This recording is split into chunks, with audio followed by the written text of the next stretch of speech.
आज है 29 अक्टूबर 2025 दिन बुधवार। Welcome back to clean news MP. चलिए देखते हैं मध्य प्रदेश की 25 फटाफट बड़ी खबरों को। इससे पहले आप न्यूज को कहां से देख रहे हैं हमें कमेंट में बताना बिल्कुल ना भूलें। साथ ही हमारे फेसबुक पेज को भी फॉलो करें। फेसबुक पेज का लिंक डिस्क्रिप्शन में दिया गया है। एमपी में होगा एक ही परीक्षा सिस्टम, सीएम मोहन यादव का बड़ा ऐलान।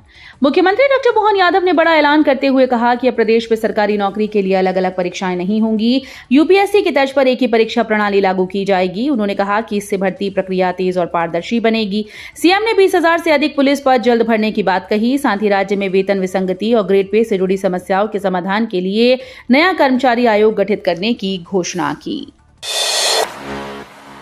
बारिश बाढ़ से प्रभावित किसानों को मिली राहत। सीएम ने खातों में भेजे 1802 करोड़। मध्य प्रदेश के किसानों को बड़ी राहत मिली। मुख्यमंत्री डॉक्टर मोहन यादव ने सोमवार को फसल खराबी से प्रभावित 23.81 लाख किसानों के खातों में 1802 करोड़ रुपए की राशि ट्रांसफर की। ये भुगतान आरबीसी 6 के तहत फसल नुकसान की भरपाई के रूप में किया गया।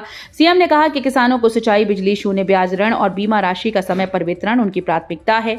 उन्होंने बताया कि प्राकृतिक आपदाओं से हुई क्षति की भरपाई के लिए 178 करोड़ रुपए अतिरिक्त वितरित किए गए।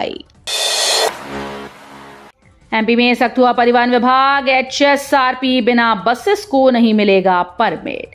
मध्य प्रदेश परिवहन विभाग ने बस ऑपरेटर्स पर सख्ती दिखाई है। अब केवल उन्हीं बसेस को परमिट मिलेगा जिन पर हाई सिक्योरिटी रजिस्ट्रेशन प्लेट लगी होगी। दरअसल 2019 के बाद से जारी कई नंबर प्लेट सिस्टम में अपडेट नहीं है, जिससे रिकॉर्ड गड़बड़ हो गया। विभाग ने सभी निजी और व्यावसायिक वाहनों की जांच शुरू कर दी। अब डीलर्स को डेटा अपडेट करना अनिवार्य कर दिया गया। आदेश का पालन न करने वालों के परमिट निलंबित किए जा सकते हैं। आधार बूथ पर अधिकतम 1200 मतदाता। एमपी में बनेंगे 8,000 नए पोलिंग बूथ। मध्य प्रदेश में मतदाता सुविधा बढ़ाने के लिए 8,001 नए पोलिंग बूथ बनाए जाएंगे। मुख्य निर्वाचन पदाधिकारी ने इसका प्रस्ताव भारत निर्वाचन आयोग को भेज दिया। फिलहाल प्रदेश में 65,014 बूथ हैं, जिन पर औसतन 1,500 मतदाता दर्ज हैं। नई गाइडलाइन के तहत अब किसी भी बूथ पर अधिकतम 1200 मतदाता होंगे। इसके बाद राज्य में कुल बूथ की संख्या बढ़कर 73,015 हो जाएगी। चुनाव आयोग ने मतदाता सूची के विशेष पुनरीक्षण की प्रक्रिया भी शुरू कर दी। एमपी में एसआईआर शुरू। गलत जानकारी देने पर होगी 1 साल की जेल। मध्य प्रदेश में करीब 21 साल बाद फिर से एसआईआर यानी स्पेशल समरी रिवीजन शुरू हो रहा है। इस बार चुनाव आयोग ने इसे लेकर सख्त निर्देश जारी कर दिए। आयोग ने साफ किया कि एसआईआर के दौरान गलत जानकारी देने वालों को 1 साल तक की सजा हो सकती है। प्रदेश में 5 करोड़ 74 लाख मतदाता हैं। इस अभियान के तहत मतदाता सूची को अपडेट किया जाएगा। इसके लिए जिला कलेक्टर बीएलओ को ट्रेनिंग देंगे। 10 नवंबर को पचमढ़ी पहुंचेंगे राहुल गांधी। करेंगे कांग्रेस नेताओं से चर्चा। कांग्रेस नेता राहुल गांधी 10 नवंबर को मध्य प्रदेश के दौरे पर रहेंगे। वे पचमढ़ी में कांग्रेस के जिलाध्यक्षों और पार्टी पदाधिकारियों के साथ बैठक करेंगे। इस दौरान संगठन की तैयारी और आगामी रणनीतियों पर चर्चा होगी। राहुल गांधी का यह दौरा कांग्रेस के लिए अहम माना जा रहा है, क्योंकि 2 से 11 नवंबर तक पचमढ़ी में नवनियुक्त जिलाध्यक्षों की ट्रेनिंग चल रही है। इस ट्रेनिंग कैंप में राहुल गांधी भी शामिल होंगी। एमपी प्रमोशन आरक्षण पर हाईकोर्ट का सवाल। समानता का क्या होगा? मध्य प्रदेश में प्रमोशन में आरक्षण को लेकर चल रहे विवाद पर मंगलवार को हाईकोर्ट में सुनवाई हुई। राज्य सरकार ने सीलबंद लिफाफे में क्वांटिफाइबल डेटा पेश किया, लेकिन कोर्ट ने एक विभाग के आंकड़े देखकर हैरानी जताई। जजेस ने कहा कि सभी पद आरक्षित वर्ग से भरे हैं, तो समानता कहां रही? कोर्ट ने सरकार से इस पर स्पष्ट जवाब मांगा है। अब इस मामले में अगली सुनवाई महत्वपूर्ण मानी जा रही है, क्योंकि इसका असर हजारों कर्मचारियों पर पड़ेगा। एमपीपीएससी ने जारी किए समाजशास्त्र और भूगोल विषय के assistant professor result. Madhya Pradesh लोक सेवा आयोग ने असिस्टेंट प्रोफेसर भर्ती परीक्षा के परिणाम घोषित कर दिए। ये परिणाम समाजशास्त्र और भूगोल विषयों के लिए जारी हुए। जिन उम्मीदवारों ने परीक्षा दी थी, वे अब आयोग की आधिकारिक वेबसाइट पर अपना रिजल्ट चेक कर सकते हैं। रिजल्ट देखने के लिए उम्मीदवारों को अपना रोल नंबर दर्ज करना होगा। आयोग जल्द ही चयनित अभ्यर्थियों के दस्तावेज सत्यापन की तिथि घोषित करेगा। एमपी कैबिनेट का बड़ा फैसला। तबादले के बाद मकान न खाली करने पर 10 गुना किराया और 30% अधिभार। मुख्यमंत्री डॉक्टर मोहन यादव की अध्यक्षता में हुई कैबिनेट बैठक में बड़ा फैसला लिया गया। अब कोई भी सरकारी कर्मचारी या अधिकारी तबादले के बाद तय समय में मकान खाली नहीं करता है तो उसे 10 गुना किराया और 30% अधिभार देना होगा।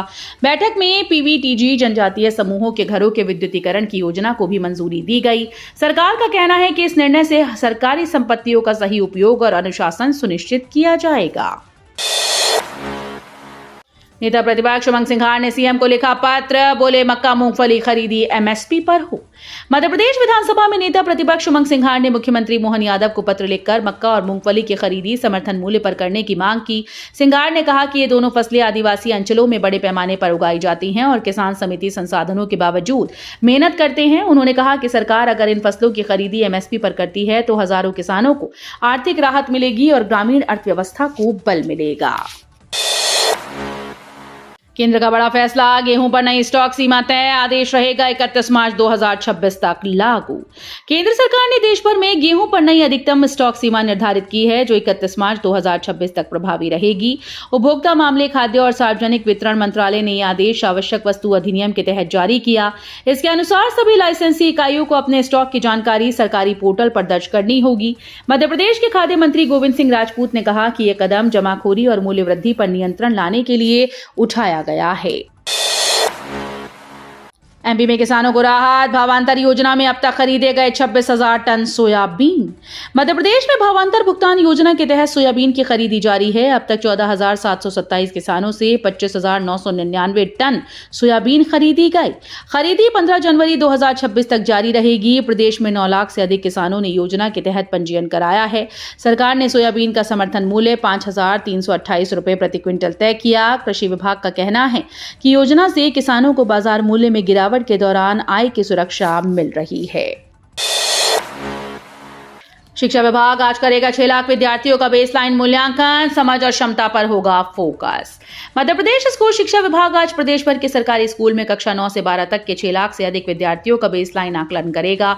ये सामान्य परीक्षा नहीं बल्कि क्षमता आधारित मूल्यांकन होगा। इसमें विद्यार्थियों की समझ, तर्क शक्ति और विषय के व्यवहारिक अनुप्रयोग की क्षमता पर ध्यान दिया जाएगा। विभाग के अधिकारियों का कहना है कि ये प्रक्रिया शिक्षा की गुणवत्ता सुधारने और नई शिक्षा नीति के लक्ष्यों को पूरा करने की दिशा में महत्वपूर्ण कदम है। राजगढ़ में सख्त कार्रवाई, 7 कर्मचारियों की वेतन वृद्धि रोकी, डीडीए पर 5,000 जुर्माना। राजगढ़ जिले में हुई समय सीमा बैठक के दौरान प्रशासन ने बड़ी कार्रवाई की। जिले के 7 कर्मचारियों की वेतन वृद्धि रोक दी, वहीं डीडीए पर 5,000 रुपए का जुर्माना लगाया। इसके अलावा एलडीएम पर भी वित्त विभाग आयुक्त को कार्रवाई की अनुशंसा की गई। बैठक में 1 नवंबर को मनाए जाने वाले मध्य प्रदेश स्थापना दिवस की तैयारियों की समीक्षा की गई। अधिकारियों को कार्यक्रम की व्यवस्था और विभागीय कार्यों की प्रगति समय पर पूर्ण करने के निर्देश दिए गए। केंद्रीय कर्मचारियों को बड़ी सौगात, 8वें वेतन आयोग को केंद्र की मंजूरी। करीब 1 करोड़ केंद्रीय कर्मचारियों और पेंशनर्स के लिए बड़ी राहत की खबर है। केंद्र सरकार ने 8वें वेतन आयोग के गठन को मंजूरी दी। सुप्रीम कोर्ट की पूर्व जज रंजना प्रकाश देसाई आयोग की चेयरमैन होंगी, जबकि IIM बेंगलुरु के प्रोफेसर पुलक घोष और पेट्रोलियम मंत्रालय के सचिव पंकज जैन सदस्य होंगे।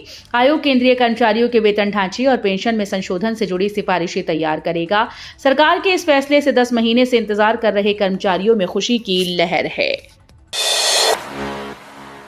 एमपी के 3 टाइगर रिजर्व में होगी बम्पर भर्ती, 1000 से ज्यादा नए पद। मध्य प्रदेश के वन विभाग में बड़ी भर्ती होने जा रही है। 3 नए टाइगर रिजर्व रानी दुर्गावती, रानी डॉक्टर विष्णु वाकड़कर और माधव टाइगर रिजर्व के लिए 1000 से अधिक पद सृजित किए जा रहे हैं। इनमें फील्ड डायरेक्टर, एसडीओ, रेंजर से लेकर चतुर्थ श्रेणी के पद शामिल हैं। ये तीनों रिजर्व हाल ही में वन्य जीव अभ्यारण्य से अपग्रेड हुए हैं। पर्यावरण संरक्षण और पर्यटन को बढ़ावा देने के साथ ही स्थानीय युवाओं के लिए ये भर्ती बड़ा अवसर मानी जा रही है। पॉक्सो केस में टीआई और एसआई की लापरवाही उजागर, डीसीपी ने बदला विवेचन। इंदौर में पॉक्सो एक्ट से जुड़े एक संवेदनशील मामले में पुलिस अधिकारियों की लापरवाही सामने आई। आरोप है कि थाना प्रभारी ने एफआईआर दर्ज करने में देरी की, जबकि सब इंस्पेक्टर ने अनावश्यक रूप से डीएनए सैंपल मांग लिए। शिकायत मिलने पर पुलिस आयुक्त संतोष कुमार सिंह ने तुरंत एक्शन लेते हुए जांच डीसीपी राजेश व्यास को सौंपी। विवेचक को बदला गया और दोनों अधिकारियों पर जांच शुरू हो गई। पुलिस ने कहा कि ऐसे मामलों में शून्य सहनशीलता की नीति अपनाई जाएगी। नागरिक सजग हों तभी सशक्त लोकतंत्र संभव, भोपाल में हुआ विचारों का महाकुंभ। भोपाल में लोकतंत्र और मीडिया विषय पर विचारों का महाकुंभ आयोजित हुआ। ये कार्यक्रम कर्पूर चंद्र कुलिश जन्म शताब्दी वर्ष के उपलक्ष्य में आयोजित संवाद श्रृंखला के नोट का हिस्सा था। पंडित खुशीलाल शर्मा आयुर्वेद कॉलेज सभागार में हुए इस आयोजन में उद्योगपति विनोद अग्रवाल ने कहा कि देश की प्रगति के लिए नागरिकों का सजग होना जरूरी है। समूह के प्रधान संपादक डॉक्टर गुलाब कोठारी ने कहा कि मीडिया समाज का आईना है और उसकी भूमिका लोकतंत्र को जीवंत बनाती है।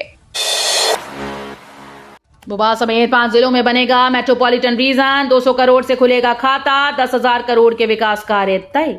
भोपाल और आसपास के 5 जिलों को मिलाकर राज्य सरकार अब मेट्रोपॉलिटन रीजन प्राधिकरण बनाने जा रही है। इसके लिए प्रारंभिक खाता 200 करोड़ रुपए से खोला जाएगा। इस रीजन में करीब 10,000 करोड़ रुपए के विकास कार्य प्रस्तावित हैं। योजना के तहत सड़क, पब्लिक यूटिलिटी, ट्रांसपोर्ट और कनेक्टिविटी को लेकर बड़े प्रोजेक्ट तैयार किए जा रहे हैं। भोपाल मेट्रोपॉलिटन रीजन की रूपरेखा भोपाल विकास योजना के आधार पर तय की जा रही है, जिससे राजधानी और आसपास के इलाकों में संतुलित विकास हो सके। इंदौर में विवाद के बाद निगम का यू टर्न, अब संपत्ति कर सर्वे की जगह लगेंगे सुधार शिविर। इंदौर में नगर निगम के द्वारा कराई जा रही संपत्ति कर सर्वे पर मचा बवाल थम गया है। भारी विरोध और राजनीतिक विवाद के बाद मंत्री कैलाश विजयवर्गीय के हस्तक्षेप से सर्वे रोक दिया गया। अब निगम ने फैसला लिया कि सर्वे के स्थान पर विशेष शिविर लगाए जाएंगे, जहां नागरिक स्वयं अपने खातों में संशोधन करा सकेंगे। नगर निगम का कहना है कि ये प्रक्रिया पारदर्शी और सरल होगी, ताकि किसी भी संपत्ति धारक के साथ अन्याय न हो। रामपायली में 5 नवंबर से शुरू होगा प्रसिद्ध कार्तिक मेला। 3 राज्यों से पहुंचेंगे श्रद्धालु। शहर से 25 किलोमीटर दूर स्थित धार्मिक नगरी रामपायली में 5 नवंबर से पारंपरिक कार्तिक मेले का शुभारंभ होगा। मेले की शुरुआत टिप्पो जलाने की रस्म से की जाएगी। हर साल की तरह इस बार भी मध्य प्रदेश, महाराष्ट्र, छत्तीसगढ़ से हजारों श्रद्धालु यहां पहुंचेंगे। मेले का मुख्य आकर्षण ऐतिहासिक श्री राम मंदिर होगा। मान्यता है कि भगवान श्री राम ने वनवास काल में इस स्थान पर विश्राम किया था, तभी से ये स्थल रामपायली नाम से प्रसिद्ध है। इंदौर भाजपा की नई टीम घोषित, 33 नेता शामिल, नए चेहरों को मिला मौका। भाजपा ने इंदौर नगर कार्यकारिणी की घोषणा कर दी है। मंगलवार को घोषित सूची में 33 नेताओं को अलग अलग पदों पर जिम्मेदारी दी गई।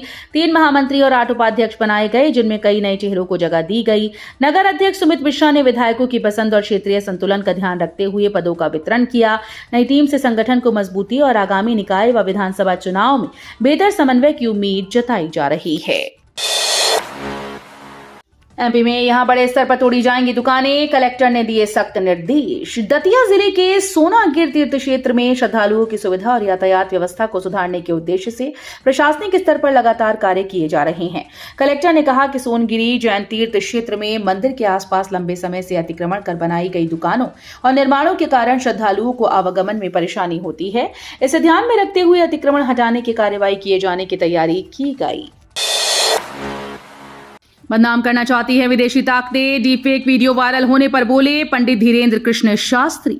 बागेश्वर धाम के महंत पंडित धीरेन्द्र कृष्ण शास्त्री के डीपफेक वीडियो सोशल मीडिया पर प्रसारित हो रहे हैं, जिनमें कहीं उनको उड़ते हुए दिखाया गया तो कहीं अमेरिकी पुलिस के द्वारा मंच से उठाते हुए। इस तरह के वीडियो को लेकर धीरेन्द्र शास्त्री ने धाम पर लगाए दरबार के दौरान कहा कि वीडियो AI से बनाए जा रहे हैं, विदेशी ताकतें बदनाम करना चाहती हैं।